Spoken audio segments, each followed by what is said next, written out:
Hey, everybody, and welcome to episode 80 of the Galactic Window Space Podcast. My name is Nick, and sometimes when I take copious notes, I am known as the Orbital Alliance. And I am Tan, also known as Chasing the Milk.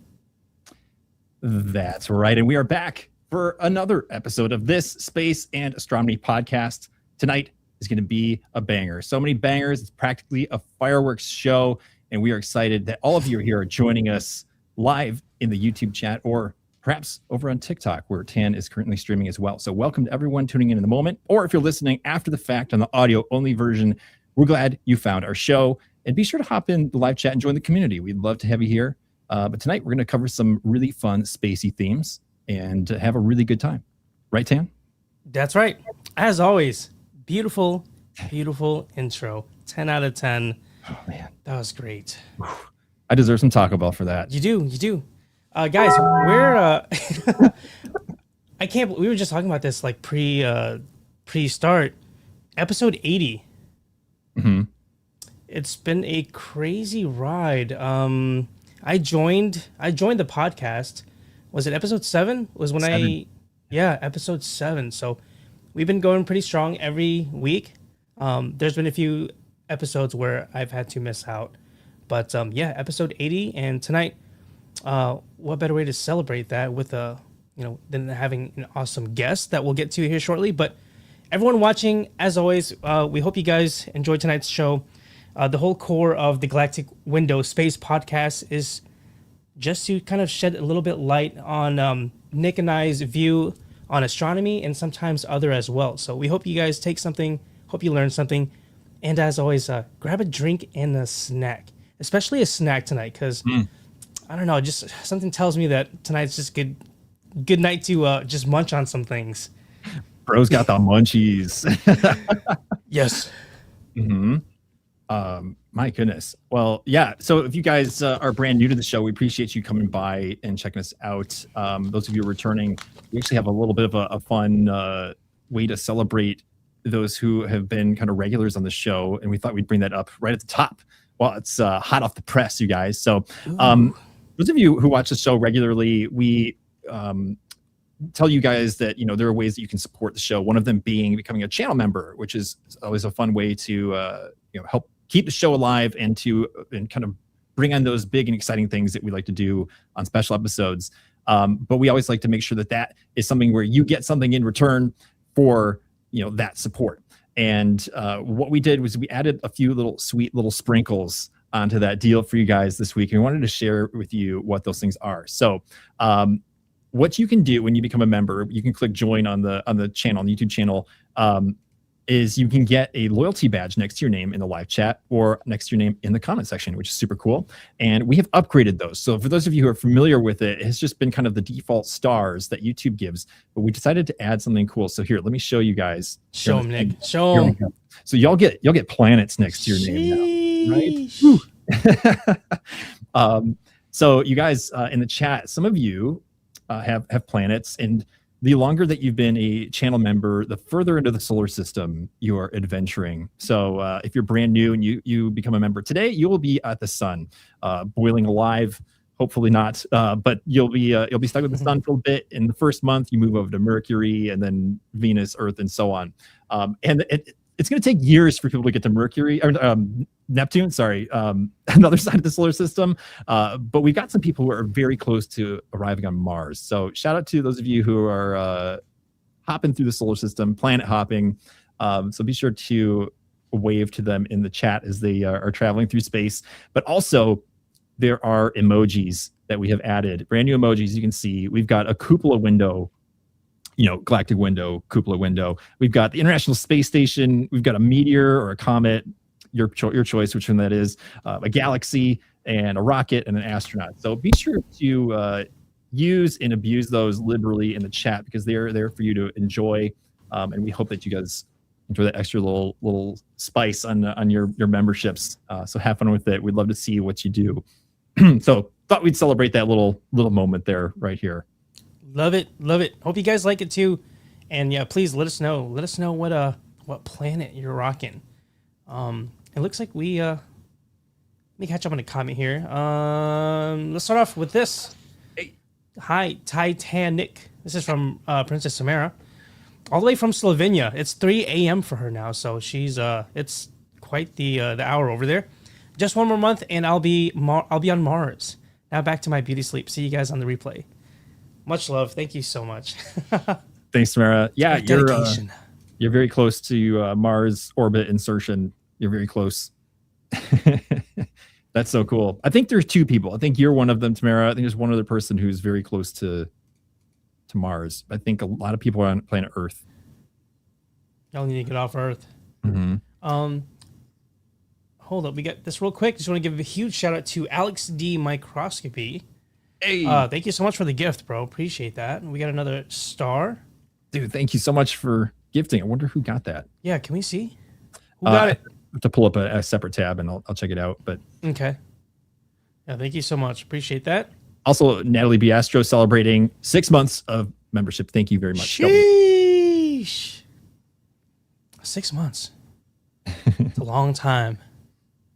I'm trying to pull up the chat here. Okay. B World? Is that right, Blue?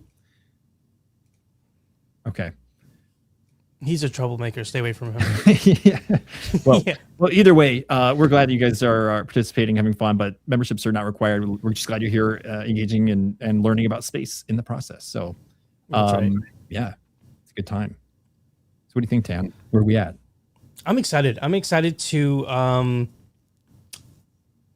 bring up tonight's guest. Mm-hmm. All right. Here's a hint. We've had her on before. She's a Galactic Windows Space Podcast veteran. That's right. That's true. It's very true. Mm-hmm. So should we bring her in? Let's do it. All right. Here we go. I'm gonna read a little something because it's we got to make it pretty. Tonight, our special guest is Sarah Mathews, astrophotographer, content creator, teacher, hilarious human being, and of course, Galactic Windows Space Podcast veteran, going all the way back to episode 12 in 2024. It's been a year and a half since we had heard from our friend, so let's give her a very warm welcome and hear what she's been exploring in the world of astronomy. Sarah, welcome back to the show. Hello. Yo. Thank you so much for having me. Of course. Thanks for being here. It's awesome to be here. I can't believe it's been a year and a half. And also, just congratulations on episode 80, going on your 100th. Right? That's amazing. That is super cool. And you guys obviously have like a really cool, awesome community. So I'm very grateful to be here again. Well, you've got a second home on our show whenever you want. So we're just glad that you said yes. And we're excited to hear all the great stories that you have adventured on in the meantime. Awesome. Yeah. But, Tan, do you want to talk about the special format that we're going to be doing tonight? Oh, yeah. So tonight is special. Tonight is going to be podcasts featuring snacks and a lot of snacks. So us here, we all have, we got some moon cheese. We got a variety of moon cheese. And then, of course, the obligatory moon pies. Yes. Now, I don't know if I've ever had moon cheese.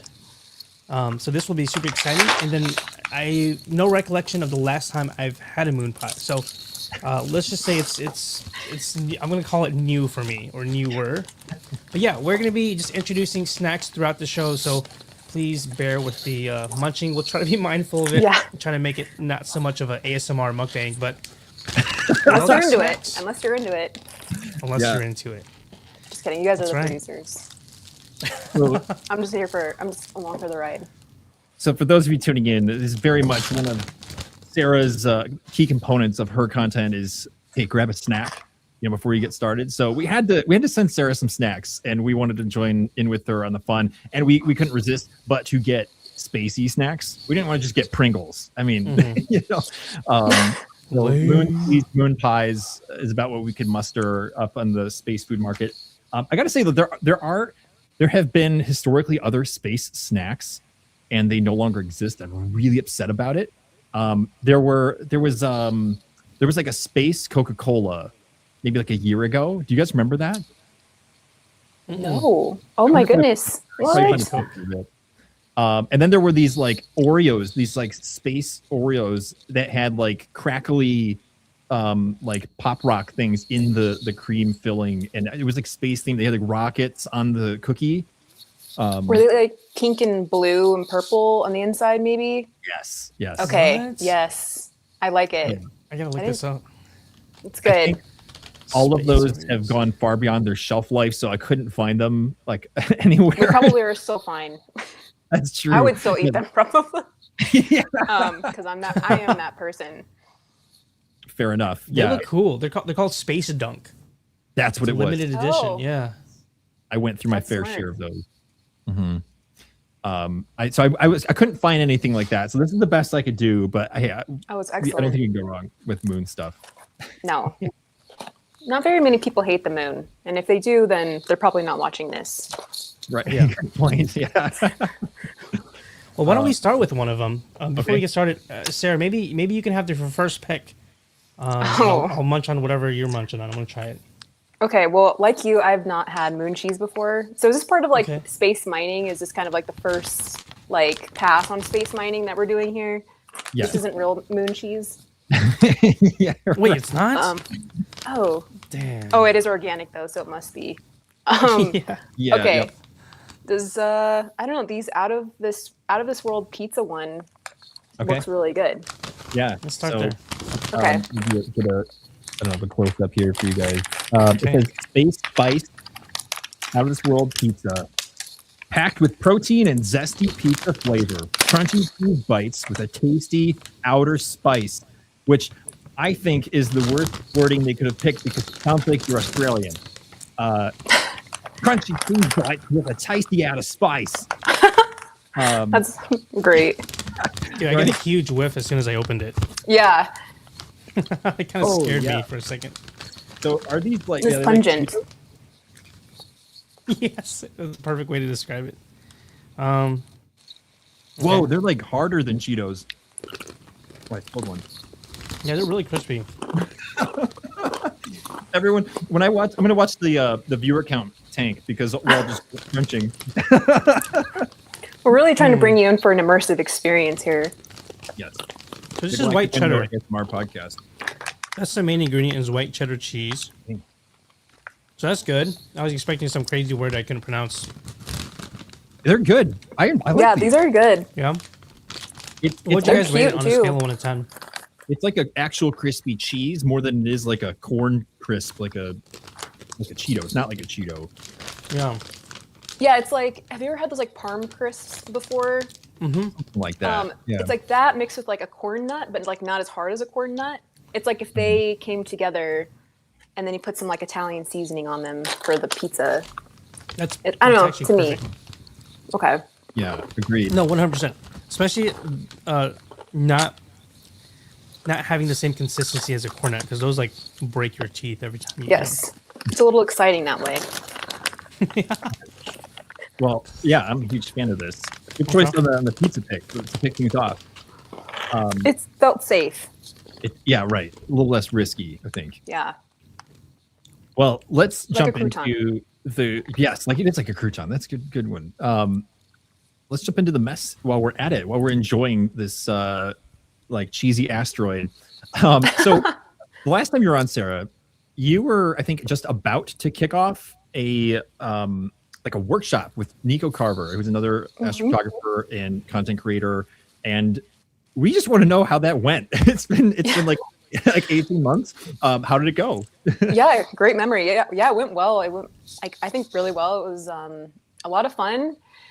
We were out in Arizona near Mount Lemmon, and yeah, the place was great. The participants were amazing. I mean, you just never know what's going to happen. It was like our first one, and we tried to get as much feedback from people who have done it before, and also just really try to get to know the participants beforehand, and really try to get a good feel for everybody's level, because everybody's coming in with different backgrounds, different goals, and yeah, it was just really cool. I mean, Nico's a great partner, and I think, yeah, I would love to do one again. But yeah, we've not done one since. But maybe in the future. So if you are interested, let your girl know. Yeah, It was cool. That's awesome. Yeah, it was really beautiful.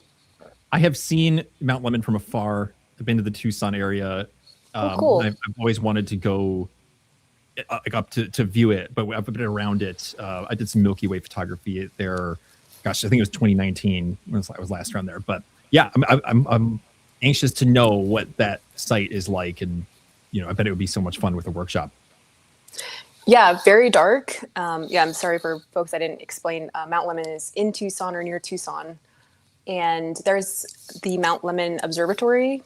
So they do astronomy up there, and yeah, it's pretty dark. It's like a Bortle 3 last time we checked. Sometimes it's like a Bortle 4 because sometimes it changes, but it's absolutely beautiful. We were overlooking like a scenic outlook, or I don't have the correct word here, but it was just it was very dark, which is perfect, what you want for especially the photography that we were doing, which is deep space astrophotography, which focuses on very, very faint clouds of gas and dust. And so while you can do some of that imaging from light polluted areas, some of it does require darker skies, or just comes out better in darker skies. So yeah, it was a lot of fun, and it did rain one of the nights. It was overcasting one of the other nights before that. But you know what? We had lots of backup plans for every situation. So I think it turned out really well, and I guess the participants said so. But yeah, it was really cool. We did it at a ranch. It was pretty cool. That's awesome. Sarah, I would say you're pretty well known for creating a lot of content, especially when it comes to deep space photography and like the how-to. What was that like teaching to an actual physical audience versus staring at your camera? What was that like? Oh yeah, great point. It was different. I mean, I have done consultation, like one-on-one with people over Zoom in the past, but in person, there's that element of just just like it's just extra human, and I don't know. There's something like you can just feel each other's energy, and that extra element is very helpful to get kind of people's. I mean, yeah, you can read people's facial expressions, of course, in their body language over Zoom, but like in person, like I said, like the energy, you can just it's kind of just synergetic. You just like are feeling from one another. So that was really cool, and yeah, you have to wear normal pants, which is one of the downfalls. If you want. Lame.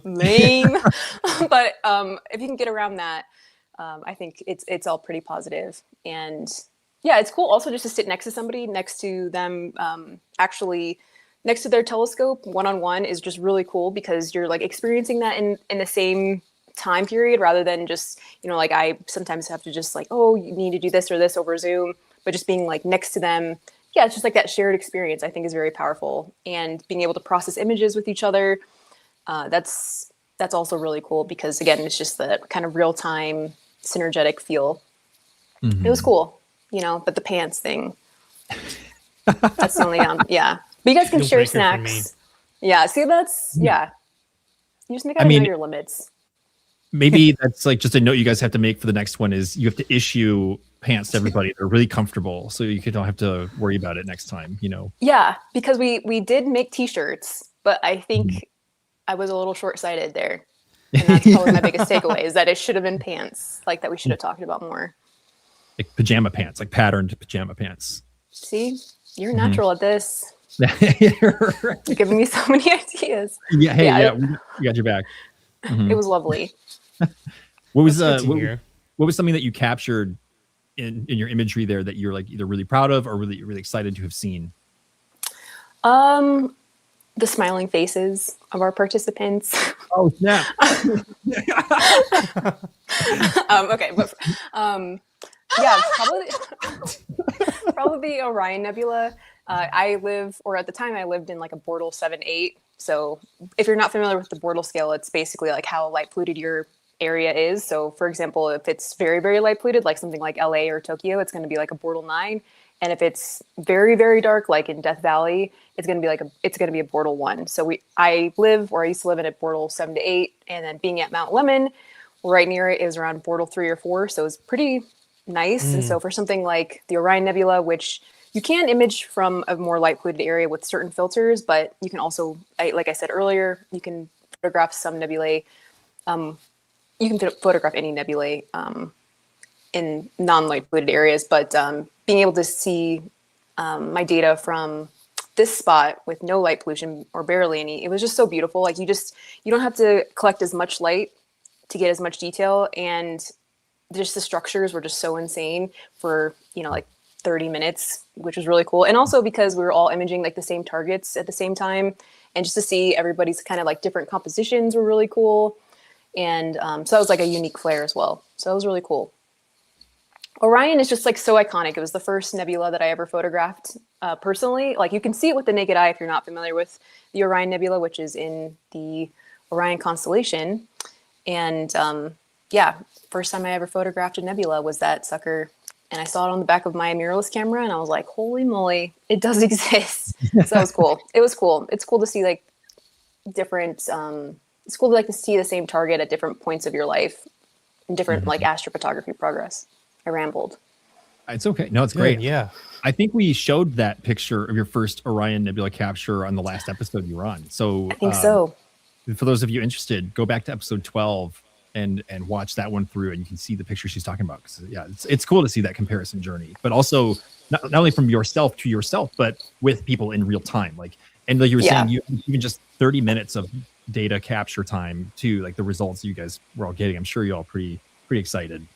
Yeah, definitely. And just like the community, I think just the community that you're around, it's just so supportive, and it's just cool to see people make relationships, and you create relationships and deepen those. It was really neat. And yes, to Absorbiter's point, data is also synonymous with just images or more signal from the target. We just call it data because it's science. So I guess that's why we call it that. It's all ones and zeros at the end of the day, right? It really is. Mm-hmm. Yeah, it is. I love that. But it's true. True. Oh my goodness. I have to ask, were any of the students or guests like starstruck to, I don't know, meet you or Nico? I was very starstruck to meet Nico personally. But yeah, they actually were. And I don't know. I'm always just I don't know. I'm just like, I don't know really how to handle it. I'm just kind of like, oh, hello. Like, cause I'm just myself. But yeah, definitely Nico. Nico's just like an absolute legend. He's, a big part of why I got into astrophotography or got this far. So, yeah, he's like a legend. If you guys don't know him, check him out. What a cool opportunity to work with someone that you look up to, and not only that, you guys are kind of sharing the same space and having this insane opportunity to spread your knowledge with other people who look up to you guys, and it's kind of like a snowball effect, right? How cool. Yeah, great point. It was just really, it was really cool. How cool would it be if like one day you attend a workshop of somebody who attended yours? Oh, wow. Yeah. And I would love that. Just the cycle. I'm like, that's great, because then it's just what they've, whatever we've done to help them get to where they are, and just to see all like everything that they've done is just, that would be really special. Great point. Mm-hmm. It can happen. Yeah. Look at that. Blowing my mind. My stomach is growling. Should we try snack number 2? Yes. Ooh. I'm not gonna lie. Nick, how about you pick this one? What do you think we should do? Okay. Yeah, you pick. Let's see. Should we do a moon pie? I think we should do a moon pie. Let's change it up to go for the sweet side of things. Okay. Balance. And while we're doing this, I want to thank everybody who's coming by to listen to the show tonight. We've got a special guest, Sarah Mathews, with us, returning to the show, astrophotographer, content creator, all around cool human being, sharing with us her experiences from the past 18 months in between episodes here. And we're just glad that you're checking it out. We hope you learned something about space. But we are doing kind of like a live snackathon in the middle of it. Spacey snacks. We got moon pies and moon cheese of different varieties. So you guys have. I'm the only one who doesn't have the variety pack because they literally were like not available by the time I ordered them for myself. So I only have chocolate, which is fine. That's my favorite. So you you guys choose whichever flavor you like. You got to let us know which one you pick. I'm gonna do the blueberry one. This one looks cool. Okay. I was gonna be extra vanilla and try vanilla, and I'm trying vanilla because I've already eaten all of the chocolate ones. Yeah. I'm gonna tell the chat the story. Okay. Yeah. So, yeah, I love snacks. It's like my thing on my YouTube channel. So I received these like just absolutely beautiful gifts in the mail. I was just like, wow, like this is amazing. That's the best way to like open your door and just to see these things. But yeah, snacks I'm obviously like pretty weak to. And so they're kind of like, yeah, they're like Greek sirens. Like if you've ever, the mythological creature of a siren where, the sailors try to get away from them, but they're just like calling them. That's what happens to me. You can ask my husband, like in the middle of the night, early in the morning, I'm at my weakest point. I'm like switching from like my brain waves are not all there yet. And so I like ate these in like 2 days. So yeah, I had to tell them before we joined because I felt really bad, but they are the mini versions. Mm-hmm. Yeah. All right. Oh wait, how big is the normal one? I think I've got the normal one. Yeah, let me see. They are about the size of my palm, maybe. Oh, okay. But yeah, They're very cute though. Both sizes. They look maybe like 2/3 of the size of the full one. Okay. Are they double decker though? Because mine are single decker. It literally says single decker on the box. Oh, like the filling? Yeah. I've got one. So mine, it's in the upper corner. It's a single decker. It's got one layer of marshmallow in it.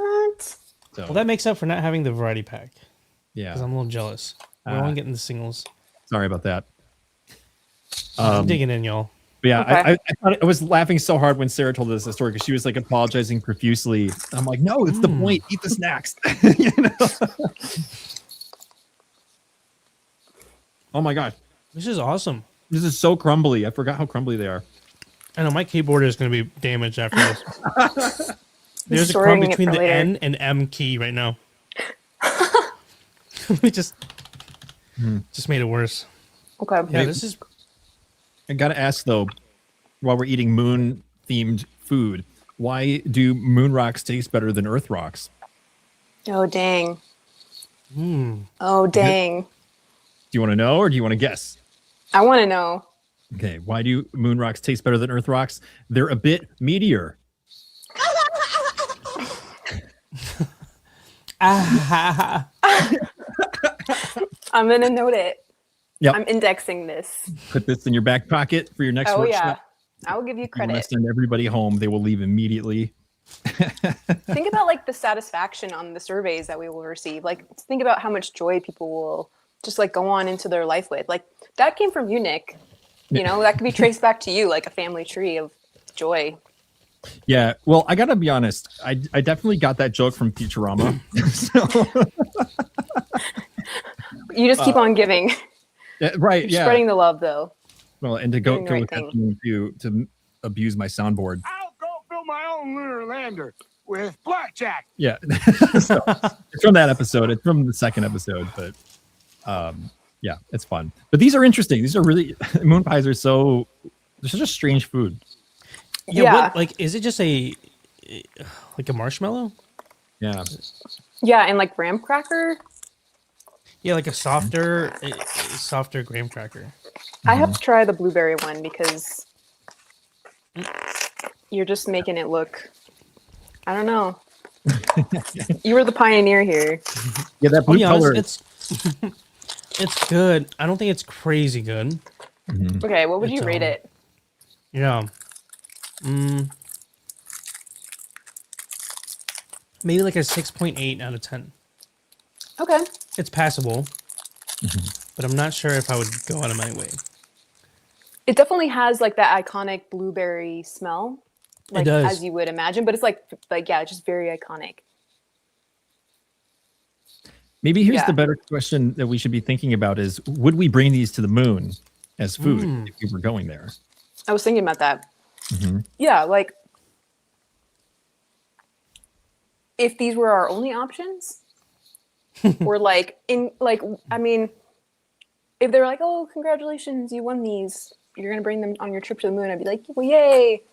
But like in terms of like your macros, like your protein, carbs, and fats, I think this definitely satisfies the carbohydrates, but it's a little empty on the other sides. So I'm just thinking holistically here, that might be problematic.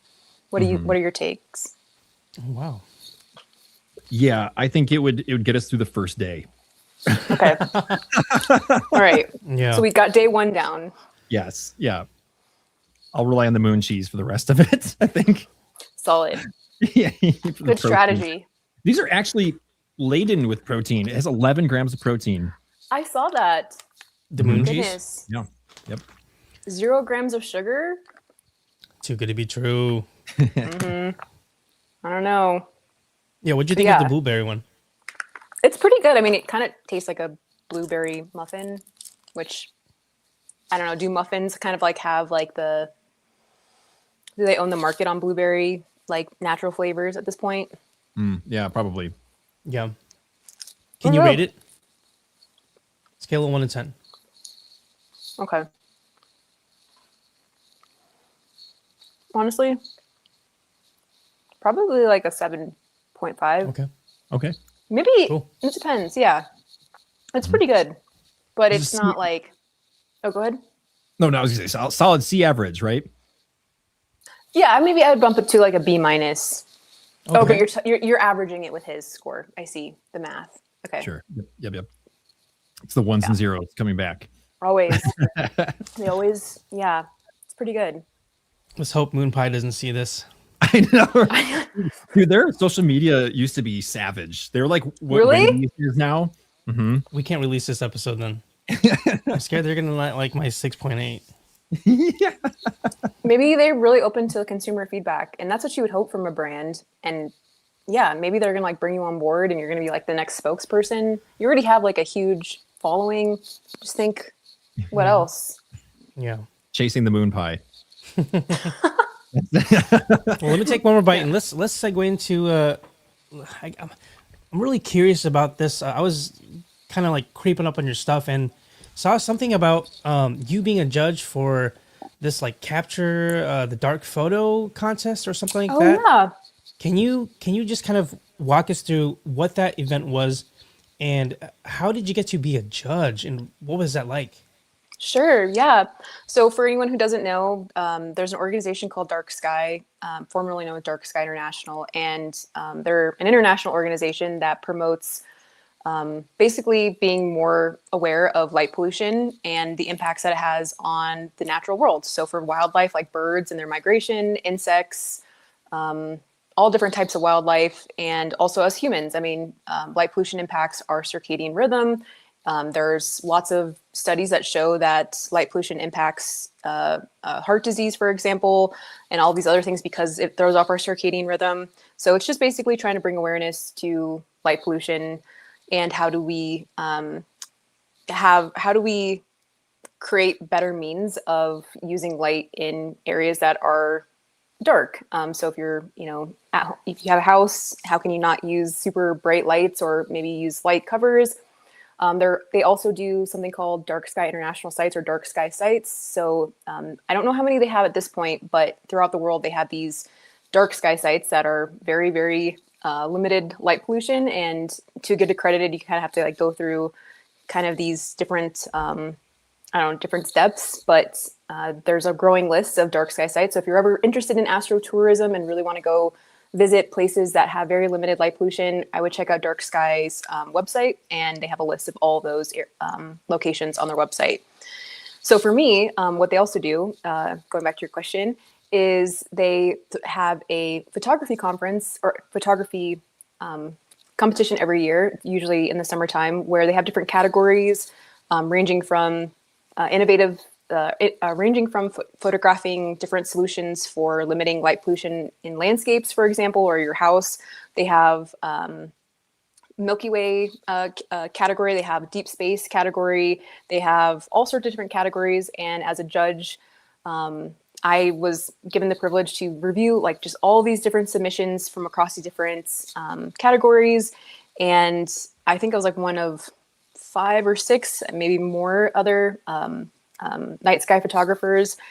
And yeah, so I just went through all these incredible submissions, and it was just like so cool just to see all the different landscapes, all the different types of subjects. I mean, things that I just didn't even know were that impacted by light pollution, for example. It wasn't just what was impacted by light pollution per se, but it was just really cool to see all these different people who have been, I don't know, inspired by Dark Sky as an organization.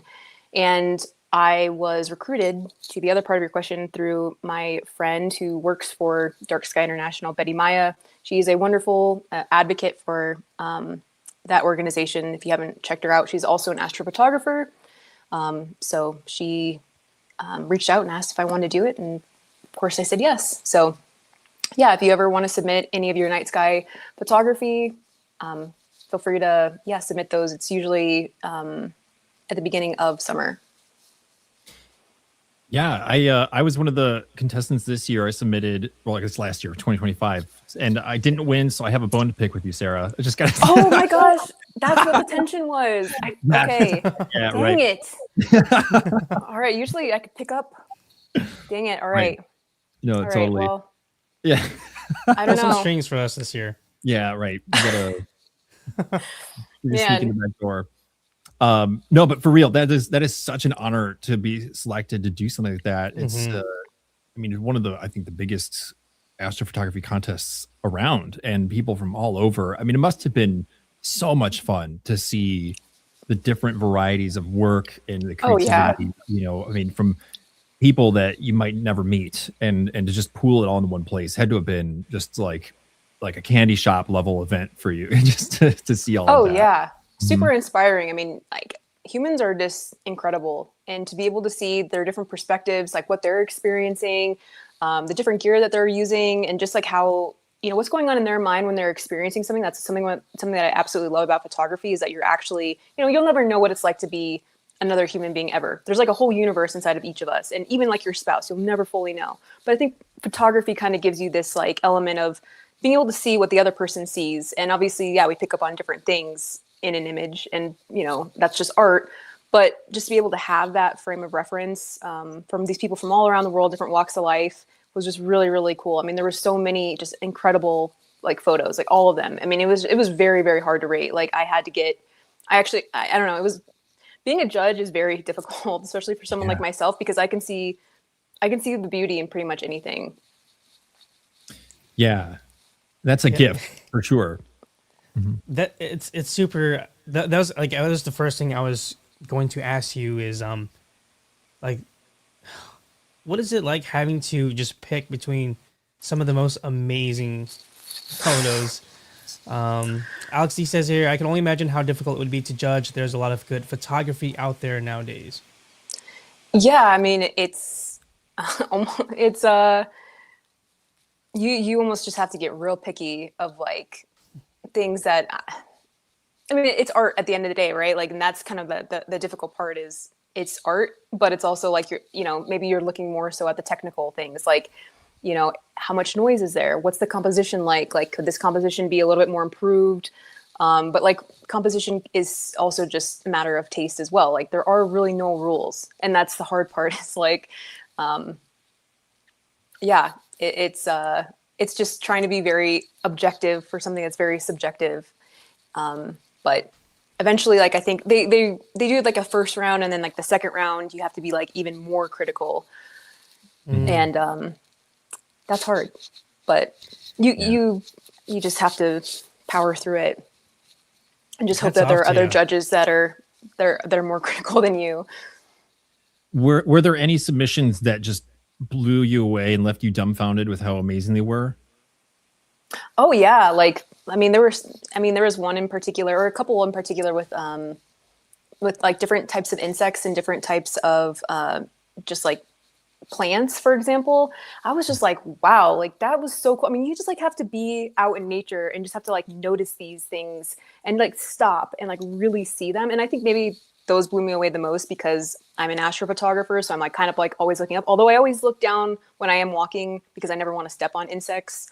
So that's like one thing. But for them just to be like, yeah, you're obviously on a hike and you're just like stopping and noticing something that's very hard to see even in the day or even at night too. I don't know. Those were really cool. They were all really amazing. Is it something that you think you'll be invited back to do, or will they cycle out the judges for a new panel next year? Do you know? I think they cycled them through. Yeah, the Mhm. judges.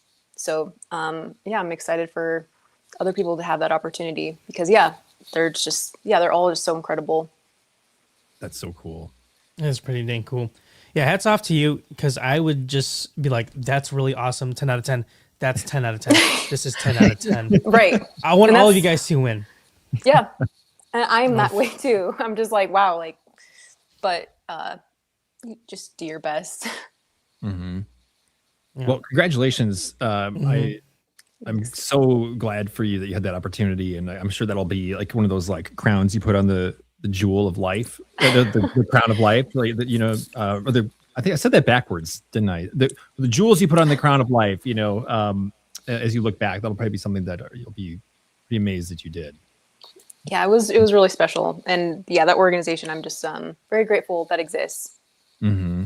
Oh, for sure. Yeah, They're me too. like the biggest advocates for it. And where would we be? Yeah, they're out there like fighting the real fight. Like yeah.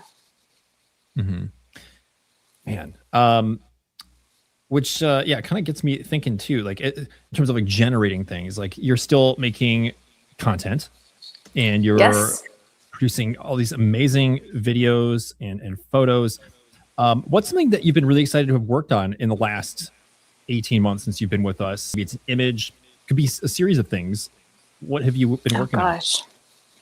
Oh, recently I finally gotten into finishing getting my prints ready, which has been a whole ordeal. If anyone's ever done prints before, it is an art also. And you know, I've just never felt like any of my photos are good enough, like personally for myself, just to like I'll print something when I feel like something is worthy. But then you get to some point where you're just like, yeah, like you're always going to want to keep improving. And so I think just being able to get something to a level on print from a screen to print that I'm actually satisfied with has been an absolute journey. And thankfully my husband's like just been very helpful on that end. So that's kind of the more near term. Yeah. And then other than that, gosh, I don't know. I mean, just like kind of other projects in the background that I'll probably be announcing pretty soon here. But I recently, well, not recently-ish, but finished like a photo that I collected like over like 150 hours worth of data, but I only ended up using like 75 hours worth of images. One of the issues, yeah, one of the issues, like if you ever do get into deep space astrophotography, is like, yeah, you can get like lots of hours in sometimes, and even when you do, you still have to like reject like so many images because of, you know, things being out of focus, clouds, other nefarious things, and so it's a very humbling experience. So I just kept on layering on more integration time. So that's probably the most exciting. Yeah. Congrats. Cool. Yeah, thanks. It doesn't sound very exciting, but yeah. What about you guys? Like, what about you? Can go for it. Okay. Well, before I jump in, I just want to say, like, yeah, seriously, congrats on getting to the point where you can say, hey, I think I'm going to sell one of my photos. I feel good enough about it to put it out there because, I don't know. I think that's a really relatable thing for me. And I actually like stopped doing prints because I was looking at the next person's photo and I was like, Jesus, like, why would I even try? And someone, it's, I guess what I'm trying to say is it's pretty nice to hear this coming from a person who has a pretty big platform, and I'd say you're pretty well known in the astrophotography community. So I guess it kind of sheds a little light onto kind of the like how we creators can get really critical. But just wanted to say congrats. That's huge. And this is, I don't know if you would have wanted to make this as a print, but I think it would be really cool to have your like old Orion photo and then like one of your newer or most favorite Orion kind of like side by side or something like that, even if it's just for you. No, I love that. Yeah, because everything in life it's all about progress. I mean, and it's not linear either. And I think that's a great reminder of it. Just like, you know, you're never done. And I think, yeah, to your point about, in your own experience, and thank you for also sharing like your experience too with Prince. And obviously you have a very big platform, and just putting yourself out there it's a weird thing in any context or medium, but to be able to be like comfortable being like, here's where I started, here's where I'm at. But the next step is kind of still undefined. And that's kind of like that's really what we're just proud of where we've been, where we're going. And, I love your idea is basically all that I'm trying to say. Cool. Awesome. Yeah. Well, yeah, as far as like, you know? oh, sorry, Nick, I didn't mean to cut you off. I was just making a really dumb Star Trek reference, so please take the baton. Redo it. No, yeah. I was just saying boldly go, let's just keep going with your head held high, it's important. Hell yeah. Mm-hmm. As far as like projects or things I'm excited about, I'm honestly not sure. I'm kind of riding the wave, but I am going to be heading back to down to Florida next week to hopefully catch the Artemis 2 or the SLS launch. Yay! Cool. Really keeping my fingers crossed. That's because I was down amazing. there the first time. So even if let's just say if it doesn't happen, I hope to at least catch a launch, because I've only seen one. So that's kind of like been on my radar. It's just the next exciting thing is hopefully seeing people go back into space, past the moon. Yeah. Oh my gosh. I'm so like happy for you and excited, and Thank you. that's so cool. Yeah, that's gonna be incredible. Tan is very humbly omitting a critical detail that he's part of the NASA social program for the event. So, Oh yeah. Yeah. Oh yeah. I've heard of them before. I've heard at NASA, like I think briefly, like once in a Once or twice. conversation. Yeah, dude, Yeah. that's incredible. That's amazing. I'm so Thank happy for you. you. I'm happy for them too, though, that they have you. I appreciate both of that. Super excited. It'll be my first time, so just crossing our fingers for a successful launch. Yeah, definitely. How about you, Nick? What's on your radar, man? Like, what do you got cooking up? well, I don't have any trips planned currently, but something that is always on my mind is the ever nearing and looming death clock of the International Space Station. Oh, yes. It's such a key part of my astrophotography journey is getting as many images as possible and trying to make them as crisp and clear as I possibly can with the equipment I have. And I feel like this year I need to really pour the gas on the fire, because we've got maybe 5 years left if we're lucky with it. And maybe it'll get extended, with the life before they deorbit the station. But that's kind of, for me, I really want to get back into it. I feel like I've been a little bit of a lull. I do feel quite limited by my equipment, and I've done so much with it that I'm like, man, if I just had a bigger mirror, or if I had a better camera, that kind of thing. So maybe this is the year where there's some key upgrades that maybe open the door of opportunity. But I feel like I've done a lot and maximized what I can with what I have. So I'm excited to do some better space station imagery, hopefully by the end of the year. And just to see it, I want to see it more. I think I've seen it once this year, and maybe the weather is limiting quite a bit in the Midwest here, but yeah, it's just such a cool thing, and I can't get enough of it. So I want to make the most of the time that we have left with the International Space Station. I love that. I'm glad you brought the ISS up, because one of your videos on your YouTube channel was like a big inspiration for me to even try the ISS. So Really? yeah, Oh, cool. yeah, definitely. So just great job. That's really cool. And chasing the aperture, I get it. Mm-hmm. Yes. But like pushing your gear to the limit also is like, I just cannot advocate for that enough to like see how far can you push your gear before upgrading. I think is like, it just teaches you so much about yourself and the gear itself, and then when you get the next level of gear, you just are so much more well-rounded in that too. So I think you should do it. Yeah. Do it. I think it's gonna happen. I'm hopeful. There's a lot of really good resources and good gear out there, so just got to drop the cash, Right, that part, yeah. Yep, it's the kicker. It is the kicker. My gosh. Hey, should we grab another snack? Should we I cycle was it just up here? thinking that. Yes. I want to go back to the moon cheese. Okay. So Savory. we have two. We have the space spice. Wait, hold on. We got the sweet cosmic chili, and then the spicy lunar lime. Dang, dude. I kind of want to try the cosmic chili, the purple. I'm feeling the purple right now, so let's dig into that. Let's go. I think I'm already gonna like that. As we rummage through packaging, Yeah, straight for the whiff.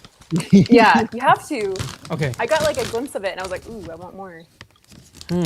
as we taste and rummage, again, going to take a quick moment here to say welcome to those of you who are tuning into the show tonight. Thank you so much for coming by. If you're new to the Galactic Window Space podcast, we stream live every Monday night, 9 p.m. Central Time in the U.S., right here on YouTube. And we also post the podcast after the fact as an audio only on your favorite podcast platforms like Apple Music or Apple Podcasts, Spotify, Amazon Music, YouTube Music, all those big timer platforms. So you can find us there and listen at your own leisure whenever you're driving and you commute to work, while you're at work. And you can tell your boss, hey, this is important. I have to learn about space. Sorry. Thanks for plugging when I'm just over here just enjoying this. Yeah, Just working away. Thanks for doing the hard things for us. yeah. And something that's pretty exciting that we recently just launched, for those of you who don't know, is we released a store, orbitalliance.store, as official podcast merch. You can buy t-shirts, hats, and hoodies. So here, let me flash some of these. Here's a picture of our hats. It got the logo on it. Snazzy. Yeah, black t-shirts. We also have these heavy hoodies. We call them heavy hoodies. They're really, really comfy, slightly oversized, and just like the kind that you curl up on the couch with and watch your favorite space epic. And it says space and astronomy on the sleeve.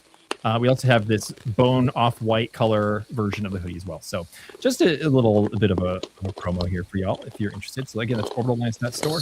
Thank you for watching tonight while we enjoy some moon cheese snack. Is it a pun for munchies? Mun cheese? I think it's there. That's like a good brand. That could be a good brand. Yeah. Munchies? Yeah.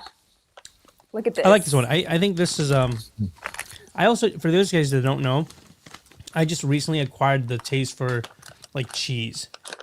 Just within the past like 2-3 months, I've been really trying to explore my palate and try different kinds of cheese. So this is kind of in alignment with this journey that I'm venturing in. I really like this. This is my non-official sponsor for Mooncheens. Get you some of these. Yeah. What would you rate them?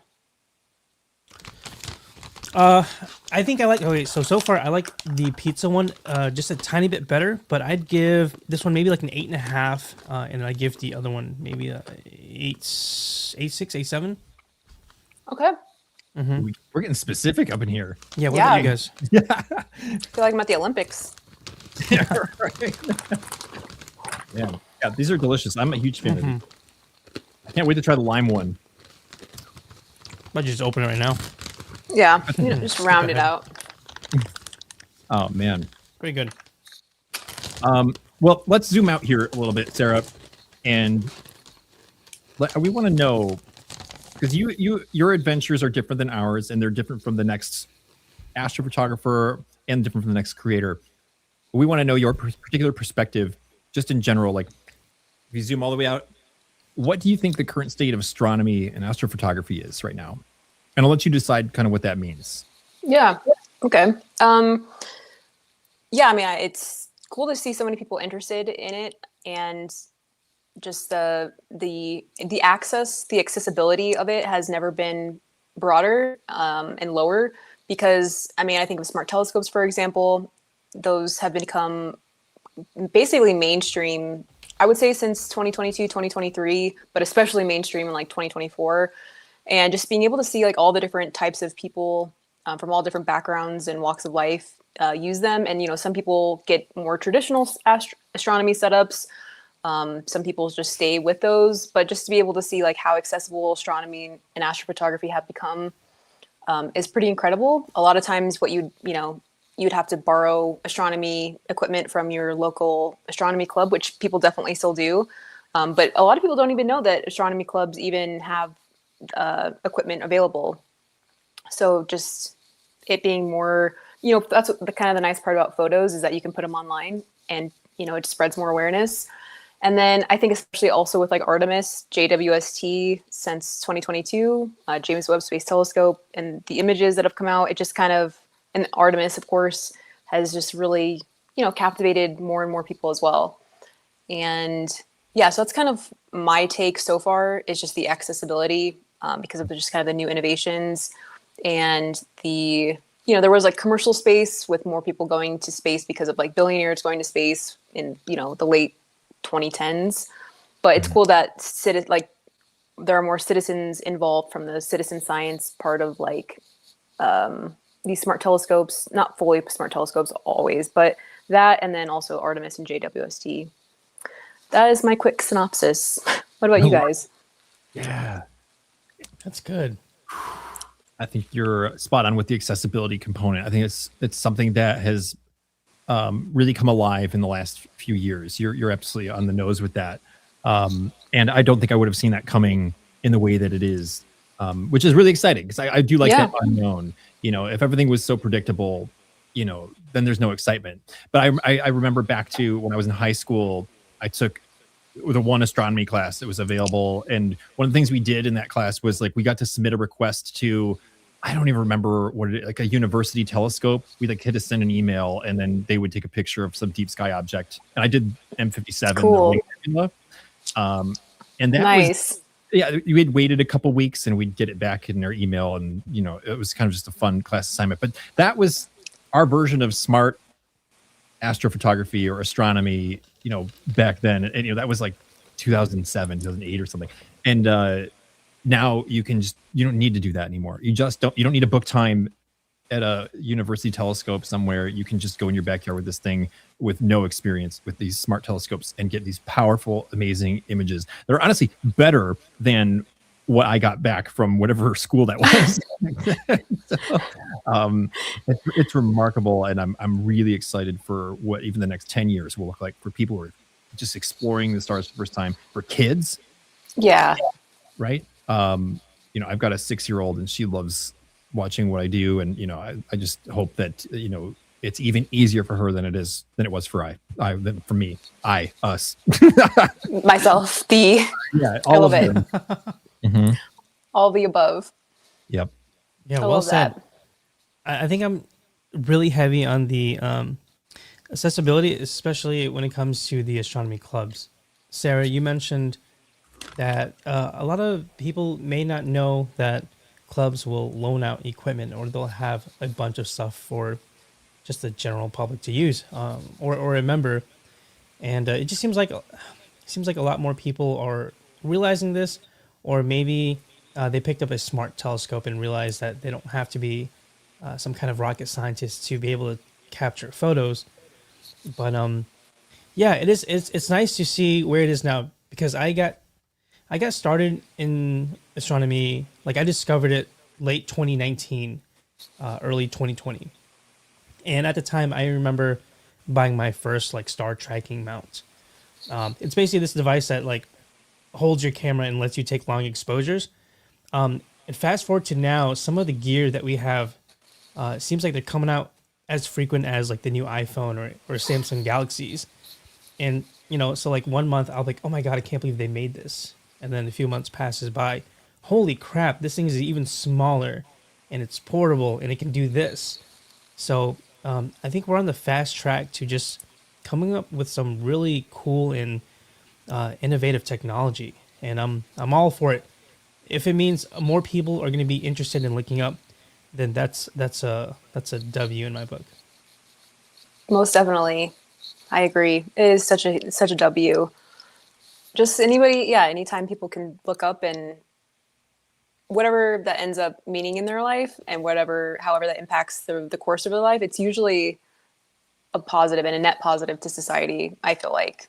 Whether it makes you more scientifically interested whether that makes you more inclined to being kind to others because of just, you know, how vast everything is and how much we're just, you know, like, wow, it's just us basically. And it makes you want to be kinder to people and more understanding. Whatever it ends up being, I just think it's really special, you know? Mm-hmm. Yeah. Okay. I want to ask you about this certain event, and I don't know if you can talk about it, but word on the street is that you're going to be possibly doing some kind of cool eclipse event somewhere in another country, like Yes, yeah. Spain. Mm-hmm. Tell us Yes. more. Yeah. So for folks who didn't know, there's a total solar eclipse occurring this year, early August, and it'll be going through Greenland, Iceland, and Spain. And so this will be pretty cool. It's the first total solar eclipse in the last, like, since 30 years ago. I forget the last time, like, I think 20 years ago for mainland Europe, there was a total solar eclipse. So it'll be really cool. So I'll be there with the Capture the Atlas group, which is a really wonderful photography group led by Dan Zafra. He's awesome. He does all sorts of different types of photography workshops. So if you're into the aurora or nightscapes like the Milky Way, he leads a lot of those with his really great team. So I'll be one of the eclipse experts with some of my other really amazing expert colleagues, and we're going to be working with about 80 people. So it'll be really cool. It'll be a sunset total solar eclipse. So it'll be cool from the creative perspective of what we can try to get. And I'm really looking forward to that. I've never been to Spain. I've attempted to go to mainland Europe like twice now, and each time something has foiled my plans. So this time, it's not going to happen. Yes. So yeah, if you guys can see a total solar eclipse, I highly recommend it. Thank you for the spirit finger, good juju. Congrats. That's so huge. Oh, what a man. Yeah, what an honor. I'm stoked for you. That's cool. Well, thanks. Are you gonna be, or like either of you gonna be able to go out to see the total solar eclipse? I am not. I was really hoping that I'd be able to pull it together, but I wasn't. So I'm going to be just probably watching somebody stream or looking for your content.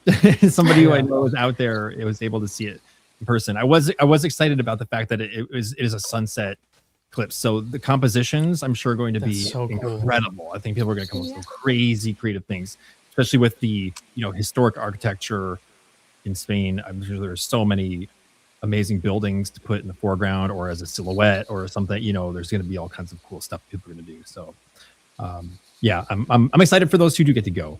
But are you brushed up on your Espanol, or are you going to be learning it between now and then? Sí, es más o menos.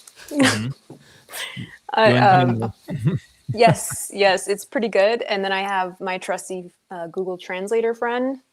Nice. In an app form, but my Spanish is pretty good. I mean, like, I can understand it, and then I can just horrendously try to ask people questions. I'm really good at asking where the bathroom is or where the library is. So I think with those two in my back pocket, I'll be fine. If you just listen to the Troy and Abed rap in Community. This is from the show Community, if anybody's wondering. Yeah. Oh man, I can hear it in my head. But yes, yeah. And the last eclipse, total solar eclipse, I was with Nico as well. So, but this one I will not. Just be cool. How long is it going to be? Totality? A little bit under 2 minutes, depending on where you are. It'll be the longest near Iceland though. Okay.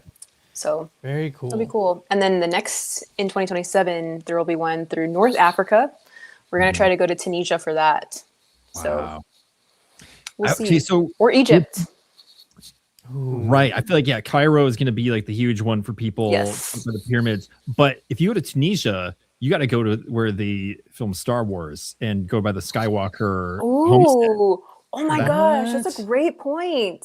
I didn't know that. That would be insane. Big Brain 200 IQ. Yeah, I was just about to say that. Big Brain 200 IQ? Yes, that's so funny. I was literally just about to say that. Okay. It's All like right, one of my I got favorite things to say. Even Yeah. when something isn't like super smart, I'm like, you know what? 200 Still, IQ. it's 200 IQ. Big brain. My Can friend confirm. Cameron says mini lobes or mini wrinkles in the brain. Like, and I was like, what? And I was like, oh, mini wrinkles in the brain. Because yeah, that was his. That's his version. Oh, I'm that's using fantastic. it. Nice. Yeah, Tan, you got to update your lexicon. Okay. Adopt Many that. wrinkles. Many, which also sounds like a Troy reference from Community, where he always says that wrinkles my brain. Yeah. Yeah. So Good connection. I'm just scared someone's going to be offended and think I'm calling them. Oh right. isn't it smooth Yeah. brain? Isn't that like the opposite? Well, I was thinking more of like age. Like, what'd you Yeah. say? Yeah. I'm so sorry, sir. I meant No, you're I smart. meant you're smart. And there's nothing Yeah. wrong with age. Mhm. That's what makes you smart, partially. Oh my gosh. Well, Real quick, yeah, go ahead. Go, Tan. quick intermission. Let's try yeah. the last of the moon cheese. Is that cool? Yep. Yes. Okay. I'll not fight you on that. Moon cheese spice pipe.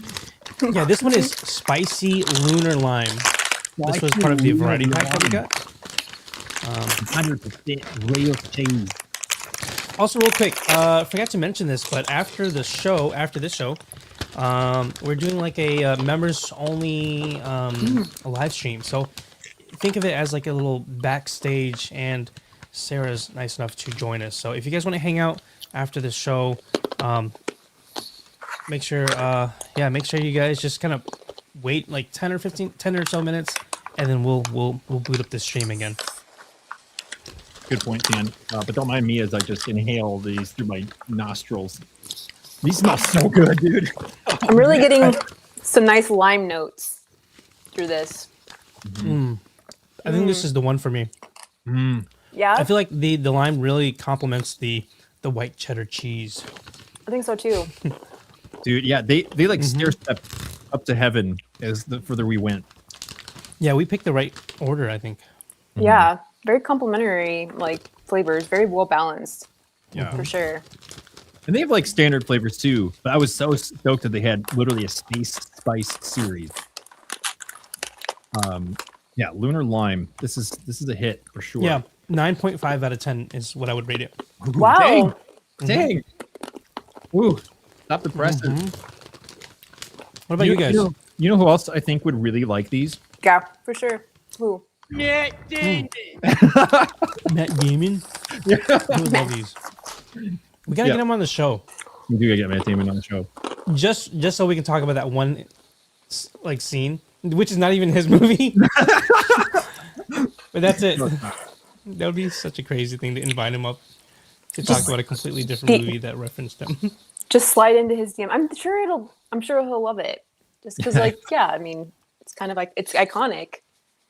Well, we'll tell him that you said that he'll love it, so at least it'll work out for us. Sarah told us that you would like this. She's to blame if you disagree. We're riding on that. Like, Dude, these he's are like, so "Ooh." good. I know. I'm gonna be snacking hard after this. I'm gonna eat the rest of these. Same. I'm gonna be Yeah, so this is my jacked favorite, from all sure. this protein. I know. That's true. Yeah. Lunar Next time you see shred. me. Lunar shred, I'm gonna be yoked, you know? Yeah. Oh my gosh. But Tan, though, I'm glad you mentioned that. You guys, just to reiterate about the special members only stream. If you guys want to become a channel member, you can click the join button just below the video, and it is a $5 a month cost, and you can cancel anytime you want. That's no big deal. But if you just want to hop in tonight, you can ask your questions for Sarah, and you get to hear what she has to say about your deepest, darkest thoughts. But it'll be a really good time. And again, it will be a separate stream link. So when this is done, if you're a channel member, it will pop up on my channel as a separate live stream that's happening. And it says Q&A with Sarah, and you can find us there. So, but it'll pick up a little bit after we end this one. So don't Quick link. little intermission. Nothing will happen if you stick in this stream. That's right. That's right. Man. Okay, just let me get one more bite. Okay, yeah, you log that bite. While you do that, Sarah, we've got Yes, sir. two more thoughts for you. Okay. we're now gonna. I told you to zoom out earlier. We were looking at maybe like 50,000 feet. Now we're looking at like deep space orbit here. So here we're gonna ask for your perspective here on Okay. something very wide. We want to know, what is your hope for the human species? Oh, easy.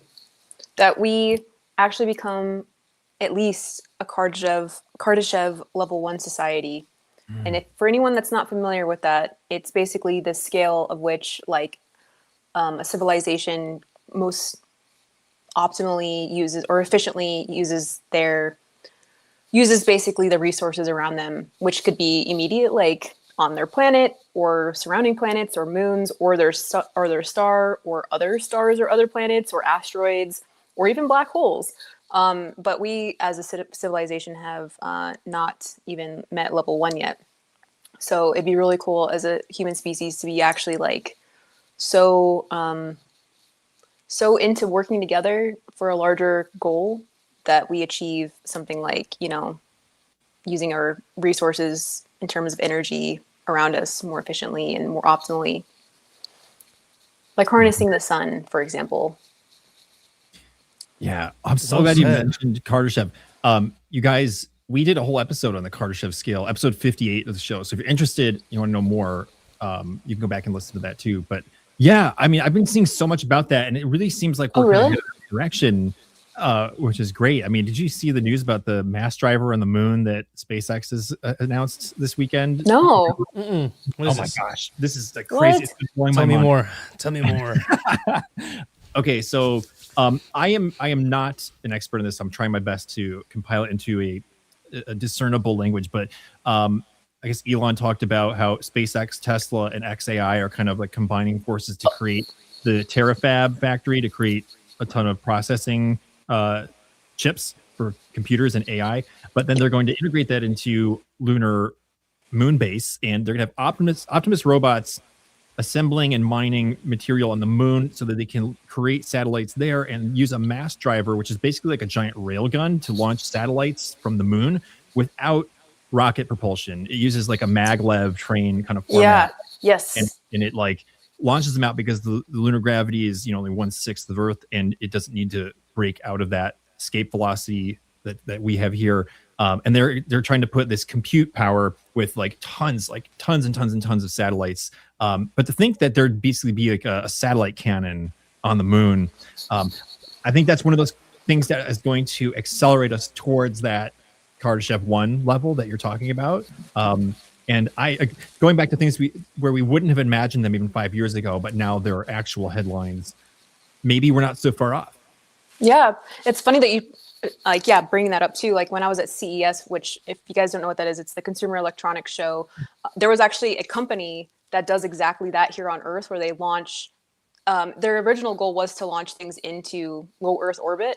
But eventually they were actually more of the use case was for the military use, was basically to launch like nets for drones to bring them down safely in a crowded space. But basically it's the same, using magnets to launch things into orbit, things into orbit. So that's really cool. I didn't know that about SpaceX. And yeah, also just like all the other data centers in space initiative. When I was in the space industry, we were like trying to work on data centers in space as an idea. So it's really cool that things are becoming more of a thing. Yeah.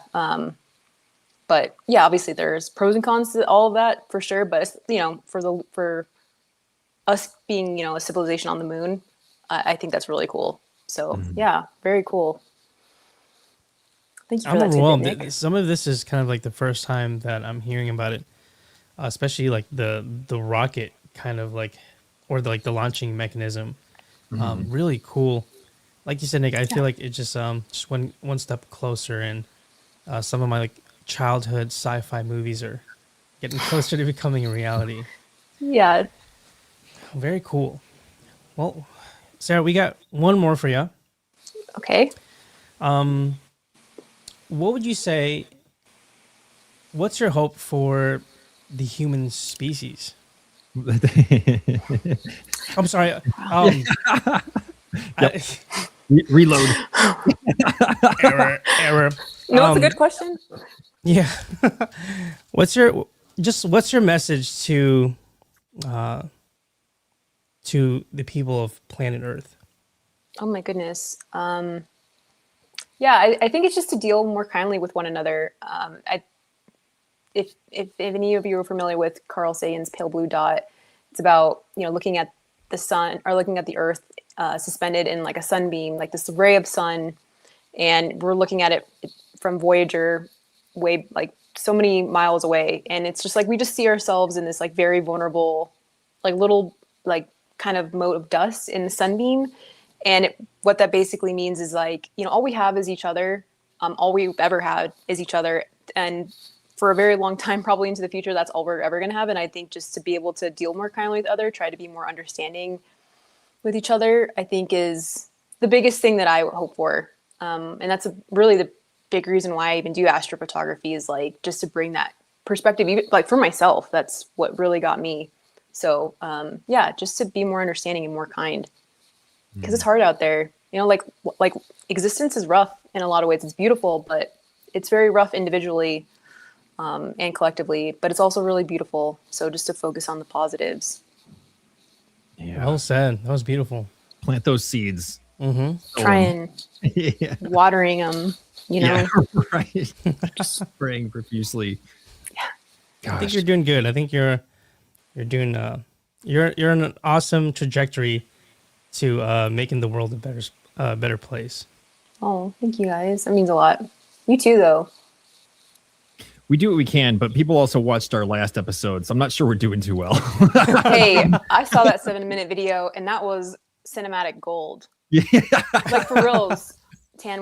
I watched it, and I was like, wow. Like the Taco Bell scene, I loved because like it just was innately just really good, but also Taco Bell is so good. But the Waffle House and you walking out, like all of it was just so good. I was just like cinematically, the edits, like the filming, like just so good.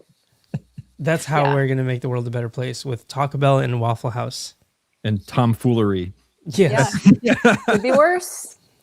Yep. That's true. It's very true. Oh my God. Well, hey, Sarah, you are a pleasure to have on the show every single time. We're glad that you shared as much as you have with us. And I certainly hope that it's not another 18 months before we see you again. Same. Yeah. And perhaps maybe the next time is in person at a workshop, or we can do a live podcast somewhere in a dark sky or something. It would be super cool. We can get a bunch of creators together and have a good time. But yes, I would love that. Seriously. Gosh. Well, thank you for joining us. Chat, give Sarah an extra special thank you in the live chat right now. Let her know how grateful you are that she's been here, and be sure to go follow her on all your favorite social media platforms at Sarah Maths Astro, as shown on the screen here. And you can see what she's up to in real time. You don't have to wait 18 more months for us to bring her back. But seriously, amazing things. Keep it up. Keep going. We're rooting for you. And you always have friends and a home here at the Galactic Window. Oh, thank you. Thank you. Oh, and absolutely. Hi, Ian. We hope you enjoy the rest of your snacks too. Yeah. Oh, I will. You know me. Your girl's out here. It doesn't take a lot to make me happy. So you guys just, it already brought me so much joy. And then just, Awesome. Yeah, Real quick thank reminder, you. guys. We're still gonna do the little Q&A after. So we're gonna take what do you think, like a 10-minute break? Yeah. Okay. Yeah, we'll hop off and just come back on in 10 minutes. It's gonna be a members only live stream. So just hang out for some more snacks and tomfoolery. Yeah. Shenanigans. That's right. That's right. Oh my gosh. All right. Well, Sarah, thank you so much. We'll see you in a little bit for our special Q&A. Awesome. Thanks, everybody. Thank you. Yo. Boom. Sarah Math. That was so great, guys. Great yeah, questions, great snacks, great company, even better company. Oh my gosh. We got I forgot where is that. Here we go. Error. Yeah. That's hilarious. Gosh, what are we doing here? 20 Dude, people. never mind. I thought it was just in my head. That's all good. We still got 20 people hanging out with us in the live chat. Thank you guys for hanging out this evening. If you do want to become a member, just click the join button and you can be a part of the live Q&A just after this. But I do need to pull up here Ian Lauer in the chat. Another space vet. That's right. Yeah, bringing us back to, oh gosh, what episode was Ian on? I don't know. But you should watch Ian's episode as well. Fantastic. It was good. It was good. Mm-hmm. Yeah, dude. Tan, how do you feel? How do you feel about this moon cheese and moon pies? Are you ingesting it well? I am. I now have found a new favorite snack, but I'm a little inspired. I think I don't know. Whenever we get a little bit philosophical and start talking a little bit, how astronomy can kind of tie into the real world and how it can impact humans. I don't know. I just have a little soft spot for that because it kind of reinforces the idea that I'm still not just taking photos of the Milky Way for fun, for some clicks. It's just about kind of spreading this really, really massive message. And it can come in many different forms, but for me, the core of it is just kind of getting people to look up. Yeah, I'm feeling kind of pumped. I don't know how I can turn that energy into something. We got clouds out here, but I just want to do something. Maybe I'll just munch on some more moon cheese and edit a video or something. How about you? I'm thinking a lot about what Sarah said about like kind of spreading that like kind of kindness and like good nature more into the universe. And my gears are turning on how I can incorporate a little bit more of that into my videos and my posts. You know, because man, let me tell you, like some of my feeds these days are just like, I mean, toxic is an understatement. And it's like I'm not even trying. It just shows up, and, whether you want it or not. And I'm like, man, I feel like I could be frustrated about that, or I can do something about that. And we can use our spacey astronomy platform to spread a little bit more of that joy, that kindness, that compassion, and see where that goes. You know, we can take control of it, and we can help others to feel it as well, and then it can spread. And then maybe in just a little bit, and like maybe a couple months, our feeds will change, and we'll start seeing more happiness and some more compassion. Yeah, I've got hope for it. I really like that, man. I think you made this really complex idea a lot more digestible because, well, going back to like seeing stuff on your feed that you aren't a huge fan of, or maybe can make you feel really emotional. I think it's just that's not going to change. That's just kind of the way social media is now. You'll see some cool things, and then you'll see some pretty polarizing things. But where I'm getting at is, I think sometimes people can get maybe a little bit overwhelmed or feel hopeless about making the world a better place, because how can I, this measly human, one person that's already got so much stuff to do, how can I impact the world? You know, you might feel like your voice isn't enough, or you aren't capable of doing something, but I mean, start small. I think just even moving that needle just a tiny bit forward is still such a huge thing, right? When you zoom out. So yeah, if it means making more podcasts about space, or teaching workshops, or being a judge and looking at all these really cool photos that people send in, then yeah, I think we keep on doing that. We do our part, and we do it the best to our ability. Yeah, agreed, man. You know, I wrote a note to myself, I don't know how long, a couple months ago, maybe. And it's a mindset I've wanted to embrace. And I feel like maybe I had it at one point, and I feel like I need to regain it for myself. But it's a kind of a cool term. I wrote down overtly obnoxious optimism, or ooh, you know, nice. as an acronym. But like, I think that's a mindset I feel like I want to start like making the default, is just to be overtly obnoxiously optimistic, and just like so toxically optimistic about stuff that it's contagious, you know. Maybe other people will feel the same way, and then they can, you know, when I'm having a bad day, I can see their optimism and it'll lift me up, and it's just like this big like boosting game, you know. Oh So we yeah. can do it through space, even better. Well, there you have it, guys. That's everyone's homework. Mhm. It's just to be overly just optimistic about everything and see if we can create a little ripple effect. I think the world needs it more than ever. True story. Oh man. All right. Well, dude, what do you say? Should we wrap this up and hop into our members only Q&A? Let's do it, man. I'm ready to snack some more. Yeah, and then we're gonna snack and munch live into the mic. Thank you all so much for being here for episode 80. Can't believe it's 80. We're glad that you guys stopped by. We appreciate you, and we'll be back next week for episode 81 of the Galactic Window Space podcast, live Monday night, 9 p.m. Central, right here on YouTube. We will see you all on the other side.